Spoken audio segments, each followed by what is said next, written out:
ಕೊಡಗು ಧ್ವನಿ digital media, ಇದು ಕೊಡಗಿನ ನಂಬರ್ 1 ಯೂಟ್ಯೂಬ್ ಚಾನಲ್.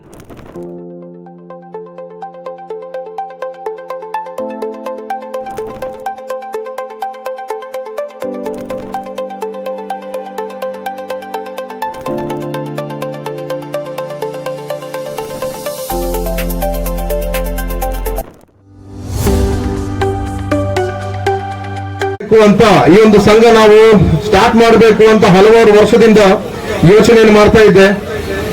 ನಮ್ಮ ಪುಳಕರಂಡಿ ಕುಟುಂಬದ ಪಿ ಮುಹಮ್ಮದ್ ಅಲಿ ಸಾಹೇಬ್ರವರು ಹಲವಾರು ವರ್ಷದಿಂದ ಹೇಳ್ತಾ ಇದ್ರು. ಕೆಲವೊಂದು ಕಾರಣಗಳಿಂದ ನಮಗೆ ಪ್ರಾರಂಭಗೊಳಿಸಲು ಸಾಧ್ಯವಾಗ್ತಾ ಇರಲಿಲ್ಲ. ಏನೋ ದೇವರ ಆಶೀರ್ವಾದದಿಂದ ಈ ವರ್ಷ ಒಂದು 15 ದಿವಸಗಳ ಹಿಂದೆ ನಾವು ಈ ಒಂದು ಸಂಘಟನೆ ಸ್ಟಾರ್ಟ್ ಮಾಡಬೇಕು ಅಂತ ಆಲೋಚನೆ ಮಾಡಿ ನಮ್ಮ ಸ್ನೇಹಿತರೊಂದಿಗೆ ಚರ್ಚೆಯನ್ನು ಮಾಡಿದಾಗ ಹೇಗೆ ನಾವು ಈ ಒಂದು ಸಂಘಟನೆ ಹೆಸರನ್ನು ಹೊರಗಡೆ ತರಲಿ ಅಂತ ಕೇಳುವಾಗ ಕ್ರೀಡಾಪಟು ಮೂಲಕ ನಾವು ಈ ಒಂದು ಸಂಘಟನೆಯನ್ನು ಹೆಸರು ತರೋಣ ಅಂತ ಹೇಳಿ ನಮ್ಮ ಒಂದು ಮೀಟಿಂಗ್ ಎಲ್ಲರನ್ನ ಕರೆಯುವಾಗ ಕುಟುಂಬದ ಇದುವರೆಗೂ ಕೊಡಗು ಮಲಬಾರ್ ಮುಸ್ಲಿಂ ಅಸೋಸಿಯೇಷನ್, ಈ ಮಲಬಾರಿಂದ ಬಂದಿರುವಂತ ಮುಸ್ಲಿಂಗಳು ಯಾವುದೇ ಆದಂತ ಒಂದು ಕ್ರೀಡಾಪಟು ಆಗಲಿ ಏನು ಇದುವರೆಗೂ ಮಾಡಲಿಲ್ಲ. ಮೊದಲನೇದಾಗಿ ಈ ಒಂದು ನಾವು ಆಯೋಜನೆ ಅಂತ ಮಾಡುವಂತ ಸಂದರ್ಭದಲ್ಲಿ ನಮ್ಮ ಪುಳಕರಂಡಿ ಕುಟುಂಬದವರು ನೋಡಿ, ನಿಮಗೆಲ್ಲ ಗೊತ್ತು ಒಂದು ಕ್ರೀಡಾಪಟು ಮಾಡಬೇಕಂತ ಹೇಳಿದ್ರೆ ಹೆಚ್ಚೆಲ್ಲ ಖರ್ಚಿದೆ ಅಂತ. ಅವರೇ ಸ್ವಂತವಾಗಿ ಬಂದು ನಾವೇ ನಿಮಗೆ ಎಲ್ಲ ಸಹಕಾರವನ್ನು ಕೊಡ್ತೀವಿ, ಅದರಿಂದ ನೀವು ಮಾಡಿ ಅಂತ ಅವರು ನಮಗೆ ಪ್ರಚೋದನೆಯನ್ನು ಕೊಟ್ಟು ಎಲ್ಲ ಸಹಕಾರವನ್ನು ನೀಡಿದ್ದಾರೆ. ಈ ಒಂದು ಸಮಯದಲ್ಲಿ ಅವರಿಗೆ ಧನ್ಯವಾದಗಳು, ಅಭಿನಂದನೆಗಳನ್ನು ಹೇಳ್ತಾ ಇದ್ದೀನಿ. ಮೊದಲನೇದಾಗಿ ಈ ಒಂದು ಕಾರ್ಯಕ್ರಮಕ್ಕೆ, ಈ ಒಂದು ಕ್ರೀಡಾಪಟುಗೆ ಬೆನ್ನೆಲುವಾಗಿ ನಿಂತಿರೋದಕ್ಕೆ ಸ್ನೇಹಿತರೆ, ಇಲ್ಲಿ ಹೆಚ್ಚು ಕಮ್ಮಿ 14 ಫ್ಯಾಮಿಲಿ ಬಂದಿರೋದ್ರಲ್ಲಿ 12 ಫ್ಯಾಮಿಲಿಯನ್ನು ನಾವು ಆಯ್ಕೆಯನ್ನು ಮಾಡಿದ್ದೀವಿ. ಕೆಲವೊಂದು ಕಾರಣದಿಂದ 15 ದಿವಸದಲ್ಲಿ ನೀವು ಇಷ್ಟೊಂದು ಒಳ್ಳೆ ರೀತಿಯಲ್ಲಿ ಯೂನಿಫಾರ್ಮ್ ಆಗಲಿ, ಅದೇ ರೀತಿ ಮ್ಯಾಚ್ ಪ್ರಾಕ್ಟೀಸ್ ಏನು ಇಲ್ಲದೆ ನಾವು ತುಂಬಾ ಚೆನ್ನಾಗಿ ಇದುವರೆಗೂ ನಡೆದಿರುವಂತಹ ಆಟಗಳು ತುಂಬಾ ಚೆನ್ನಾಗಿ ನಡೆದಿದೆ. ಇನ್ನು ಹೆಚ್ಚಿನ ನನಗೇನೋ ಒಂದು IPL ಮ್ಯಾಚ್ ನೋಡುವಂತ ಫೀಲ್ ಅಲ್ಲಿ ಇದೆ ಇದೊಂದು ಮ್ಯಾಚ್ ಅನ್ನು ನೋಡುವಾಗ. ಸ್ನೇಹಿತರೆ, ನನ್ನ ಈ ಒಂದು ಸಂದರ್ಭದಲ್ಲಿ ನಮಗೆ ಮುಖ್ಯ ಅತಿಥಿಗಳೆಲ್ಲ ಆಗಮಿಸಿದ್ದಾರೆ, ಅವರಿಗೆ ಸ್ವಾಗತವನ್ನು ಹೇಳೋಣ. ಮೊದಲನೇದಾಗಿ ಕರ್ನಾಟಕ ರಾಜ್ಯದ ಕ್ರೀಡಾ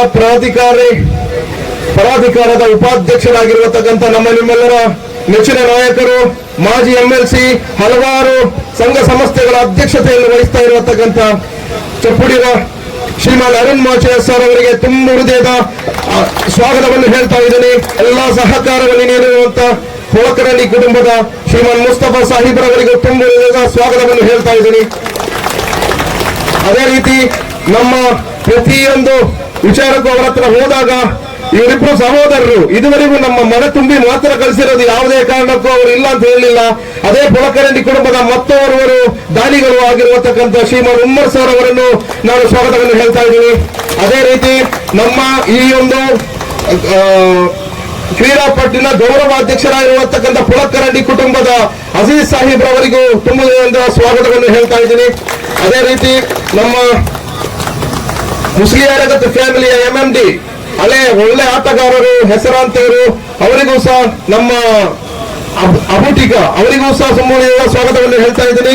ವೇದಿಕೆಯಲ್ಲಿರುವಂತಹ ಮತ್ತೆ ಶಾಫಿ ಜಮಾವತಿ ಮಸೀದಿ ಉಪಾಧ್ಯಕ್ಷರಾಗಿರುವಂತಹ ಶ್ರೀಮಾನ್ ಅಸರಫ್ ಸಾಹೇಬ್ ಅವರಿಗೂ ಸ್ವಾಗತವನ್ನು ಹೇಳ್ತಾ ಇದ್ದೀನಿ. ಅದೇ ರೀತಿ ನಮ್ಮ ಈ ಒಂದು ಕ್ರೀಡಾಪಟು ಅಧ್ಯಕ್ಷರಾಗಿರುವತಕ್ಕಂಥ ಫೈಸಲ್ ಸರ್ ಅವರಿಗೂ ಸ್ವಾಗತವನ್ನು ಹೇಳ್ತಾ ಇದ್ದೀನಿ. ನಮ್ಮ ಎಲ್ಲ ಅದೇ ರೀತಿ ನಮ್ಮ ಇಲ್ಲಿ ಆಗಮಿಸಿದ್ದಂತ ಎಲ್ಲ ಕುಟುಂಬದ ಚಕ್ಯಾಟ್ ಕುಟುಂಬ, ಅದೇ ರೀತಿ ಪುಳಕರಂಡಿ ಕುಟುಂಬ, ಆಲಿಂಗಲ್ ಕುಟುಂಬ, ಅದೇ ರೀತಿ Maragara family, Keriparambu family, Chakyat family, Chittapool family, Chooriyod family, Kumbalakandi family, ಅದೇ ರೀತಿ ಎಲ್ಲ ಫ್ಯಾಮಿಲಿಗಳು, ಮುಸ್ಲಿಂ ಫ್ಯಾಮಿಲಿ ಎಲ್ಲರೂ ಬಂದಿದ್ದಾರೆ, ಅವರ ಫ್ಯಾಮಿಲಿ ಅವರು ಬಂದಿದ್ದಾರೆ. ಅವರಿಗೂ ಸಹ ಈ ಒಂದು ನಮ್ಮ Kodagu Muslim Malabar Muslim association ಅವರ ವತಿಯಿಂದ ಎಲ್ಲರಿಗೂ ಒಂದೇ ಮಾತಿನಲ್ಲಿ ಸ್ವಾಗತವನ್ನು ಹೇಳುತ್ತಾ, ಮತ್ತೆ ಮಲಬಾರ್ ಸಂಬಂಧ ಇವತ್ತಿನಲ್ಲಿರಲ್ಲ, ಸುಮಾರು ಸ್ವಾತಂತ್ರ್ಯ ಪೂರ್ವದ್ದು. ಯಾವಾಗ ಫ್ರೆಂಚರು ಬಂದು ಮಾಹಿಯಲ್ಲಿ ಫ್ರೆಂಚರಿಗೂ ಅಲ್ಲಿಯ ಮುಸ್ಲಿಂ ರಾಜರಿಗೂ ಹೋರಾಟ ಇತ್ತು. ಹೋರಾಟಕ್ಕೆ ಆ ಫ್ರೆಂಚರನ್ನ ಇಲ್ಲಿಂದ ಹಿಂದಕ್ಕೆ ಅಟ್ಟಿಸಿದಂತಹ ಕೀರ್ತಿ ಅಲ್ಲಿಯ ಮುಸ್ಲಿಮರಿಗೆ ಸಲ್ತದೆ. ತದನಂತರ ಚರಿತ್ರೆ ಹಿಂದಕ್ಕೆ ಹೋದರೆ ನಿಜ, ಆಗ ಕೇರಳದಲ್ಲಿ ಅಕ್ಕಿಗೆ ಕ್ಷಾಮ ಆಗಿತ್ತು. ಕೊಡಗಿಂದ ಅಕ್ಕಿ ಹೋಗೋದಿದ್ರೆ ಕೇರಳದಲ್ಲಿ ಊಟ ಮಾಡಲಿಕ್ಕೆ ಕಷ್ಟ ಇತ್ತು. ಆ ರೀತಿ ಜೊತೆಗೆ ನದಿಗಳು ಮತ್ತು ಮಲಬಾರ್ ಏನು ಇವಾಗ ಈ ಕಡೆ ಮಲಬಾರ್ ಇವತ್ತು ಕಣ್ಣೂರು ಜಿಲ್ಲೆ ಆಗಿದೆ, ಇನ್ನೊಂದು ಕಡೆ ಕಾಸರಗೋಡು ಆಗಿದೆ, ಇನ್ನೊಂದು ಕಡೆ ಮಲಪ್ಪುರಂ ಆಗಿದೆ, ಇನ್ನೊಂದು ಕಡೆ ತಲಚೇರಿ, ಈ ಕಡೆ ವಯನಾಡು ಎಲ್ಲ ಆಗಿದೆ. ಈ ಹಿಂದೆ ಇದೆಲ್ಲೂ ಮಲಬಾರ್ ಕ್ಷೇತ್ರ ಆಗಿತ್ತು. ನಮಗೆ ಬಹಳ ವಿಶೇಷವಾದ ವ್ಯಾಪಾರದಲ್ಲಿ ನಮಗೆ ಮತ್ತು ಮಲಬಾರಿಗೂ ಬಹಳಷ್ಟು ನಿಕಟ ಸಂಪರ್ಕ ಇದೆ. ನಮ್ಮ ಭತ್ತ, ನಮ್ಮ ಕರಿಮೆಣಸು, ಕಿತ್ತಳೆ ಹಣ್ಣು, ಟನ್ನುಗಟ್ಟಲೆ ಕಿತ್ತಳೆ ಹಣ್ಣನ್ನು ತಗೊಂಡೋಗಿ ನಾನು ಸಣ್ಣ ಹುಡುಗನಾಗಿರುವಾಗ ಕೇರಳಕ್ಕೆ ಮಾರಾಟ ಮಾಡ್ತಿದ್ದೆ ಲಾರಿಲಿ ಹೋಗಿ. ತಲಚೇರಿ ನಮ್ಮ ಯೂಸುಫ್ ಒಂದು ತಂದೆದು ಬಂಡಿ, ಬಾಲಟ್ಗಂಡಿ ಯೂಸುಫ್, ಬಾಲಟ್ಗಂಡಿ ಮೊಮ್ಮಾಜಿ ಕಂಡು. ಈ ರೀತಿ ಇವತ್ತು ನಿಜ ಎಲ್ಲ ಅಲ್ಲಿ ಕೊಡ ಮುಸ್ಲಿಂ ಕಪ್ಪು ಮಾಡ್ತಾ ಇದ್ದಾರೆ, ಇನ್ನೊಂದ್ ಕಡೆ ಅಮ್ಮಗೌಡ ಕಪ್ಪು ಮಾಡ್ತಾ ಇದ್ದಾರೆ, ಇನ್ನೊಂದ್ ಕಡೆ ಹೆಗ್ಗಡೆ ಕಪ್ಪು ಮಾಡ್ತಾ ಇದ್ದಾರೆ, ಇನ್ನೊಂದ್ ಕಡೆ ಕೊಡವ ಕಪ್ಪು, ಮುಖಂಡರ ಕಪ್ಪು, ಟಗ್ಗ ಅವರು ಎಲ್ಲಿ ನೋಡಿದಳು ಕ್ರೀಡೆ ಆಟೋಟಗಳನ್ನೇ ನೋಡ್ತಾ ಇದ್ದೀವಿ. ಆದರೆ ಇದು ಪ್ರಪ್ರಥಮವಾಗಿ ನನಗೆ ಕೊಡಗು ಮಲಬಾರ್ ಮುಸ್ಲಿಂ ಅಸೋಸಿಯೇಷನ್ ಯುವಕರನ್ನು ನೋಡ್ಬೇಕಾದ್ರೆ ಬಹಳ ಹೆಮ್ಮೆ ಮತ್ತು ಅದು ನಮ್ಮ ಇಲ್ಲಿ ಕುಳಿತವರೆಲ್ಲ ನನಗೆ ಬಹಳ ಆತ್ಮೀಯರು. ನಮ್ಮ ಅಬ್ಬಟ್ಟಿಕರ ಫಾದರು ಮೊಹಮ್ಮದ್ ನೇಸ್ರಿ ನನಗೆ ಬಹಳ ಹಿಂದೆ ನೆನಪಾಗ್ತಾರೆ. ಇಲ್ಲಿ ಕರ್ನಾಟಕದ ಮುಖ್ಯಮಂತ್ರಿ ಸನ್ಮಾನ್ಯ ಗುಂಡ್ರಾಯರು ಬರುವಾಗ ಮೊಹಮ್ಮದ್ ಯಾಕಂದ್ರೆ ಇಲ್ಲಿ ಸ್ಟೇಜ್ ಕಟ್ಟಿ ಎಲ್ಲ ನಂಬುದಲ್ಲ. ನನಗೆ ನಿಮಗೆ ಬಹಳ ಆತ್ಮೀಯ ಇದೆ ನಿಜ. ಅವ್ರು ಇನ್ನೊಬ್ಬ ಸುಪುತ್ರರು ನ್ಯಾಷನಲ್ಸ್ ಗಾರ್ಡು, ನಮ್ಮ ಹಾಕಿ ಸ್ಟಾರ್ ಸಾಯಿಯಲ್ಲಿ ಇನ್ನವರು ನಮ್ಮ ಮುಂದೆ ಇದ್ದಾರೆ. ಹೀಗೆ ನೀವು ಇದರ ಅರ್ಥ ಏನಂತ ಹೇಳಿದ್ರೆ ಕ್ರೀಡೆಯು ಸಹ ನಿಮ್ದು ಬರೀ ವ್ಯಾಪಾರ ಮಾತ್ರ ಅಲ್ಲ, ಕ್ರೀಡೆಯು ಸಹ ನಿಮ್ದೊಂದು ಅವಿಭಾಜ್ಯ ಅಂಗ. ಆದ್ದರಿಂದ ಇವತ್ತು ಆ ಕ್ರೀಡೆನ ಇವತ್ತು ಗ್ರಾಮಾಂತರ ಮಟ್ಟದಲ್ಲಿ ನಮ್ಮ ಯುವತಿಯರಿಗೆ ಮುಟ್ಟಿಸುವ ನಿಟ್ಟಿನಲ್ಲಿ ಇವತ್ತು ಈ ಪೊಳಕರಹಳ್ಳಿ ಕುಟುಂಬ ಮುಂದಕ್ಕೆ ಬಂದಿದ್ದಾರೆ. ಪ್ರಥಮ ವರ್ಗದ ಈ ಒಂದು ಉತ್ಸವವನ್ನು ತಾವುಗಳು ಮಾಡಿದ್ದೀರ. ಇದು ಒಂದು ವರ್ಷಕ್ಕೆ ಇದು ಮಾಡಿ ನಿಲ್ಲಬಾರದು. ಮುಂದಿನ ದಿನಗಳಲ್ಲೂ ಸಹ ಇದು ಮಾಡಬೇಕಾಗ್ತದೆ. ಇವತ್ತು ನಮ್ಮ ಶಾಸಕರು ನೆನ್ನೆ ಬೆಂಗಳೂರಿಗೆ ಹೋಗಿದ್ದೀವಿ. ನಾನು ಅವ್ರಿಗೆ ಹೇಳಿದೆ ನೆನ್ನೆ ಈ ಥರ ನಾನು ಬೆಂಗಳೂರಿಗೆ ತಳ್ತಾ ಇದ್ದೀನಿ, ಅವರಿಗೆ ಬರ್ತಿದ್ದೆ ಅಂತ ಹೇಳಿದ್ರು. ಮುಂದಿನ ವರ್ಷಕ್ಕೆ ಅವರನ್ನು ಸಹ ಕರ್ಕೊಂಡು ವ್ಯವಸ್ಥೆ ಮಾಡ್ತಾರೆ. ಮತ್ತೆ ಸ್ನೇಹಿತರೆ, ಇವತ್ತು ಈ ಸರ್ಕಾರ ಕ್ರೀಡಾ ಪ್ರೇಮಿ, ಕ್ರೀಡಾ ಸ್ನೇಹಿ ಸರ್ಕಾರ ಅಂತ ಹೇಳಿದ್ರೆ ತಪ್ಪಾಗ್ಲಿಕ್ಕಿಲ್ಲ. ಇಡೀ ರಾಷ್ಟ್ರದಲ್ಲಿ ಪ್ರಪ್ರಥಮ ಬಾರಿಗೆ ಕ್ರೀಡಾಪಟುಗಳಿಗೆ 2% ಹುದ್ದೆಯನ್ನು ಮೀಸಲಿಟ್ಟಿದ್ದಾರೆ. ಇಡೀ ರಾಷ್ಟ್ರದಲ್ಲಿ ಪ್ರಪ್ರಥಮವಾಗಿ ಮೊನ್ನೆ ಘೋಷಣೆ ಆಯಿತು 2% ಹುದ್ದೆ. ಈಗ ಕೊಡಗಿನವರು ಬಹಳಷ್ಟು ಜನರು DSP ರ್ಯಾಂಕಿನ ಹುದ್ದೆಗೆ ಆಯಿತು. ಆ ಮೋಹಿತ್ ಕುಮಾರ್, SB ಸುನೀಲ್ ಇದು 10 ಲಕ್ಷ ಅವರನ್ನು ಸೇರ್ಕೊಳ್ಳೋರು. ಇದನ್ನು ಇಲ್ಲಿ ನೀವು ಸಣ್ಣ ಮಕ್ಕಳಿರೋರು ಯಾಕೆ ಹೇಳ್ತಾ ಇದ್ದೀನಿ ಅಂತ ಹೇಳಿದ್ರೆ, ಅವರು PUC ಮಾಡಿರ್ತಾರೆ, ಡಿಗ್ರಿ ಮಾಡಿರ್ತಾರೆ, BCom, MCom ಅದು ಇದು BSc ಎಲ್ಲ ಓದಿ ಇರ್ತಾರೆ. 10ನೇ ಕ್ಲಾಸ್ ಓದಿ ಅವರು ವ್ಯಾಪಾರಕ್ಕೆ ಹೋಗ್ತಾರೆ. ನಿಮ್ಮವರು ಅವ್ರ ಕತೆ ಅಂದರು 2% ಹುದ್ದೆ ಮೀಸಲಾತಿ SLC ಪಾಸ್ ಆದವರಿಗೂ ಇದೆ, ಡಿ ಗ್ರೂಪ್ ನೌಕರರು ಹುದ್ದೆ. ಸೊ ಅದಕ್ಕಾಗಿ ನೀವು ನಾನು ಹೇಳೋದು, ಅದಕ್ಕಿಂತ ಮೊದಲು ನಿಮ್ಮ ಮಕ್ಕಳನ್ನು ಏನು ಮಾಡಬೇಕು, ಎಲ್ಲವೂ ಸರಿಯಾದ ಒಂದು ಅಗೋಚರವಾಗಿ ನಿಮಗೆ ಸರಿಯಾದ ಇದರಲ್ಲಿ ಮಾಹಿತಿ ಕೊಡೋರು ಯಾರಿಲ್ಲ. SGFI ನಿಮ್ಗೆ ಎಲ್ಲರಿಗೂ ಗೊತ್ತಿದೆ, ನಿಮ್ಮ ಮಕ್ಕಳು SGFI ಕ್ರೀಡೆಯಲ್ಲಿ ಭಾಗವಹಿಸಿದ್ದಾರೆ. ಅದರ ಮಾತ್ರ ಬಿಡಬೇಡ. ಅದು ಕೇಂದ್ರ ಸರ್ಕಾರದ ಒಂದು ಯೋಜನೆ, ಮಹತ್ತರ ಯೋಜನೆ, school games federation of India. ಆಯ್ತಾ, ಆ SGFI ಕ್ರೀಡೆಯಲ್ಲಿ ಅವರು ಪಾಲ್ಗೊಳ್ಬೇಕು, ಹೆಚ್ಚಿನ ಉತ್ತೇಜನ ಕೊಡಬೇಕು, SGFI ಪದಕ ಕೊಡಬೇಕು. ಜೊತೆಗೆ ಈ ದಸರಾ ಕ್ರೀಡೆಯಲ್ಲಿ ನಮ್ಮ ಕಾಲದಲ್ಲಿ ದಸರಾ ಕ್ರೀಡೆಯಲ್ಲಿ ಗೆಲ್ತು ಅಂತ ಹೇಳಿದ್ರೆ ಒಂದು ಸರ್ಟಿಫಿಕೇಟ್ಗೆ ಬಹಳ ಮಾನ್ಯತೆ ಇತ್ತು.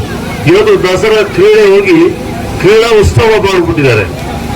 ಅದೊಂದು it is become A festival. ಆಗ ಸರ್ಟಿಫಿಕೇಟ್ಗೆ ಯಾವ ಮಹತ್ವನೂ ಇಲ್ಲ.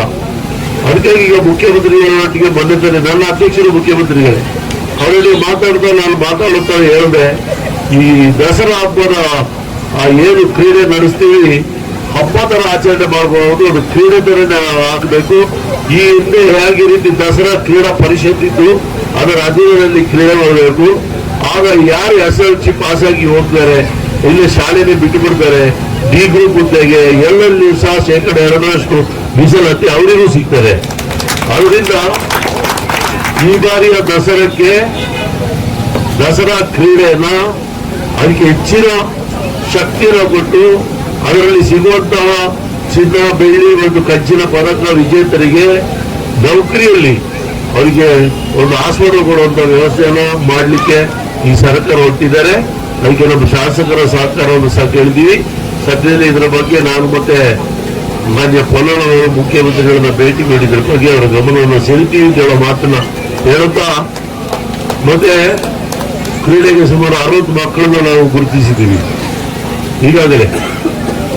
ಕೊಡಗಿನಿಂದ ಹೋದವರು ಉನ್ನತಯ್ಯಪ್ಪ, ಸಿಂಚನಗಾರಮ್ಮ, ಮೋಹಿತ್ ಕುಮಾರ್, SB ಸುವೇಣಿ, ಚಂದ್ರ ಭುವನ, ತೆಕ್ಕಡ ಭವನಿ, ಇದಕ್ಕೆ 7 ಜನರಿಗೆ ತಿಂಗಳಿಗೆ 80,000 ರೂಪಾಯಿ ಅವರ ಅಕೌಂಟ್ಗೆ ನೇರವಾಗಿ ಹೋಗ್ತದೆ.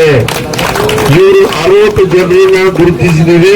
ಈ 60 ಜನರಿಗೆ ಮುಂದಿನ 2028ರ ಒಲಿಂಪಿಕ್ ಕ್ರೀಡೆಯವರಿಗೆ ಪ್ರತಿ ತಿಂಗಳು 80,000 ರೂಪಾಯಿ ಕೊಟ್ಟು ಒಬ್ಬೊಬ್ಬರಿಗೆ ಸುಮಾರು 30 ಲಕ್ಷ ರೂಪಾಯಿ ಆಗ್ತದೆ. ಅವರ ನೆಕ್ಸ್ಟ್ ಒಲಿಂಪಿಕ್ಗೆ ತರಬೇತಿಗೊಳಿಸುವ ಕೆಲಸವನ್ನ ಸನ್ಮಾನ್ಯ ಮುಖ್ಯಮಂತ್ರಿಗಳು ಘೋಷಣೆ ಮಾಡಿದ್ದಾರೆ. ಈಗಾಗಲೇ ಒಂದು 6 ಕೋಟಿ ರೂಪಾಯಿ ನನ್ನ ಅಕೌಂಟಿಗೆ ಒಂದು ಸಂದೇಹ ಆಗಿದೆ. ಒಂದು ಕಂತಿನ ಹಣ ಅವರಿಗೆ ಜಮೆ ಆಗಿದೆ, 2ನೇ ಕಂತು ಈಗಾಗಲೇ ಸೈನ್ ಆಗಿದೆ. ನೀವು ಫೋನ್ ಮಾಡಿ ಕೇಳಬಹುದು 60 ಜನರಿಗೆ.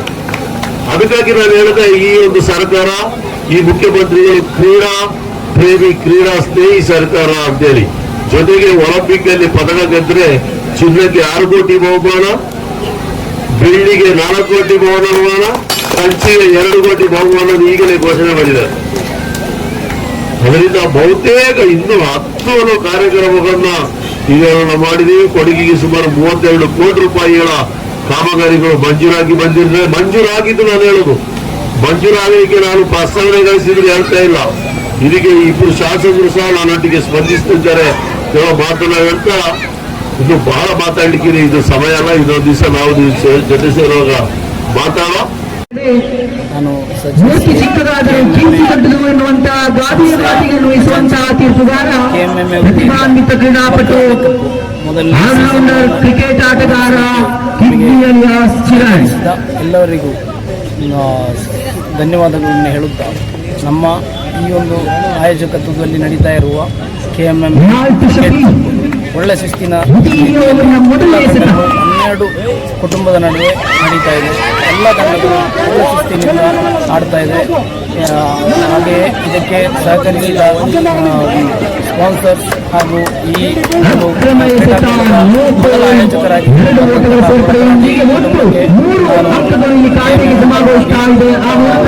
ಧನ್ಯವಾದಗಳನ್ನು ಹೇಳುತ್ತಾ, ಈ ಥರ ಕ್ರೀಡಾಪಟುಗಳು ಮುಂದೆ ಒಳ್ಳೆ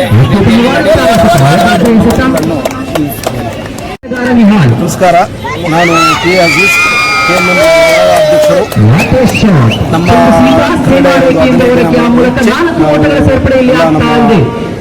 ಫ್ರೆಂಡ್ಸ್ಗಳೆಲ್ಲ ಸೇರಿ ಒಂದು ಕಪ್ಪು ಯಾವುದೇ ನಮ್ಮ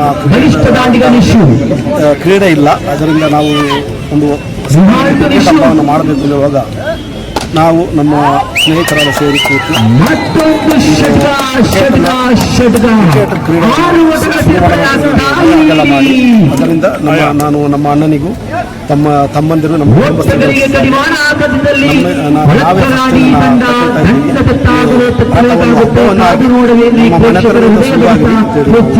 ಮಾಡಿದ್ದೀವಿ. ಇದಕ್ಕೆ ಸಹಕರಿಸಿದ ಪ್ಲಸ್ ನಮ್ಮ ಖಜಾಂಜಿಯವರಿಗೂ, ಅಧ್ಯಕ್ಷ ಫೈಸಲಿಗೂ, ಕಾರ್ಯದರ್ಶಿ ಅವರಿಗೂ ಮತ್ತು ಈ ಎಲ್ಲ ಕ್ರೀಡಾಪಟುಗಳಿಗೂ ನಾನು ವಂದನೆ ನೀಡುತ್ತೇನೆ.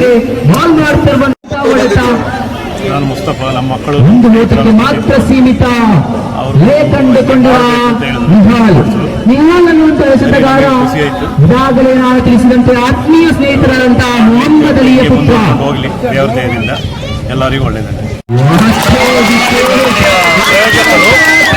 ನಮ್ಮ ಇಂದಿನ ಎಲ್ಲವರು ಬಂದು ನಮ್ಮ ಹತ್ರ ಕೇಳುವಾಗ ಈ ಕ್ರೀಡೆಗೆ ಮಕ್ಕಳಿಗೆ ಮುಂದೆ ಪ್ರೋತ್ಸಾಹ, ಇದರಿಂದ ಎಲ್ಲ ಮಕ್ಕಳು ಗ್ರೌಂಡಲ್ಲಿ ಬಂದು ಆಡಿ ಅವರ ದೈಹಿಕ ಹಾಗೂ ಮಾನಸಿಕವಾದ ಇದರಿಂದ ಅವರು ಹೊರಗೆ ಬರಬೇಕು ಅಂತ ಹೇಳಿ ಅವರಿಗೆ ಎಲ್ಲ ರೀತಿಯ ಸಹಕಾರವನ್ನು ಕೊಟ್ಟು ನಾವು ಈ ಕ್ರೀಡಾ ಪ್ರೋತ್ಸಾಹವನ್ನು ಮಾಡ್ತಾ ಇದ್ದೀನಿ. ನಮ್ಮ ಉದ್ದೇಶ ಯಾಕೆಂದ್ರೆ ನಾವು ಮುಂಚೆನೆ ಈ ಗ್ರೌಂಡಲ್ಲಿ ತುಂಬಾ ಆಟಗಳಾಡಿ ನಾನು ಒಳ್ಳೊಳ್ಳೆ ಕಬಡ್ಡಿ, ಹಾಕಿ ಎಲ್ಲ ಕ್ರೀಡೆಗಳು ಭಾಗವಹಿಸಿ ನಾವು ಒಂದು ಸ್ಪೋರ್ಟ್ಸ್ ಮ್ಯಾನ್ ಆಗಿದ್ದಕ್ಕೆ ಇವರು ಬಂದು ಕೇಳಿದಾಗ ಇಮಿಡಿಯೇಟ್ ನಮ್ಮ ಒಪ್ಪಿಗೆಯನ್ನು ಕೊಟ್ಟು ಏನು ಬೇಕು ಅವರಿಗೆ ಸಹಕಾರ ಇವಾಗಲ್ಲ ಇನ್ನು ಮುಂದೆ ಬಂದರೂ ನಾವು ಈ ಸಹಕಾರವನ್ನು ಮುಂದುವರಿಸ್ತೀವಿ, ಇಲ್ಲಿಗೆ ಸ್ಟಾಪ್ ಮಾಡಲ್ಲ. ಫೈಸಲ್, ಮಲೇಷ್ಯಾದಲ್ಲಿ ಜಾಬ್ ಮಾಡ್ತಿರೋದು. ನಾನು ರಾಜ್ಯಕ್ಕೆ ಬಂದಾಗ ಇದೊಂದು ಕ್ರಿಕೆಟ್ ಪಂದ್ಯಾವಳಿ ಮಾಡ್ಕೊಂಡು ನನ್ನ ಸ್ನೇಹಿತರೆಲ್ಲ ಸೇರಿ ಎಲ್ಲರೂ ಸೇರಿ ಈಗ ಅದ್ದೂರಿಯಿಂದ ನಾವೆಲ್ಲ ಮಾಡ್ತಾ ಇದ್ದೇವೆ. ಇದಕ್ಕೆ ಕೊಳಕರಂಡಿ ಕುಟುಂಬಸ್ಥರ ಮುಖ್ಯಸ್ಥರು ನಮಗೆ ತುಂಬ ಸಹಕಾರ ಕೊಟ್ಟು ನಮ್ಮನ್ನು ಪ್ರೋತ್ಸಾಹಿಸಿದ್ದಾರೆ. ಎಲ್ಲರೂ ಇದೇ ಥರ ಒಂದುಗೂಡಿ ಮುಂದೆ ಇದೇ ಥರ ಕ್ರೀಡಾ ಇದನ್ನು ಮಾಡಬೇಕಾಗಿ ಎಲ್ಲ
ಕೊಡಗು ಧ್ವನಿ ಡಿಜಿಟಲ್ ಮೀಡಿಯಾ ಇದು ಕೊಡಗಿನ ನಂಬರ್ 1 ಯೂಟ್ಯೂಬ್ ಚಾನಲ್.